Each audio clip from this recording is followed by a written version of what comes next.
नाम सलोनी अमित खत्री और मैं जुन्नर से हूँ। मैं रियांश मल्टीट्रेड प्राइवेट लिमिटेड में एक आरोग्य सलाहकार के रूप में मैं काम करती हूँ। 2 महीने पहले मैंने ये काकू को रियांश अमृत जूस और अर्थी कैप्सूल दिया था और इन भैया को पेट की प्रॉब्लम थी। 7 साल के थे तब से इनको पेट की प्रॉब्लम थी। इन्हें मिर्गी के बड़े बहुत ज्यादा है ना फीट आती थी। एक दिन में 2-3 बार फीट आती थी। कई दवाखाने इन्होंने किए पर इन्हें कुछ रिजल्ट नहीं आया। पर हमारे अमृत जूस से इन्हें क्या रिजल्ट आया उनकी मम्मी खुद बताएंगे। बताइए।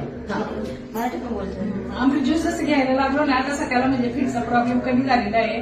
म्हणजे आता जी दररोज येणारी जी फिट असायची ती उसाळी यायची तर ती आता बंद झालेली आहे. आता ती आठवड्यानी 2 आठवड्यानी एखाद्या वेळेस येते, काय वेळेस 2 वेळेस येते आणि फिटचा टाइम पण रात्रीचा आहे.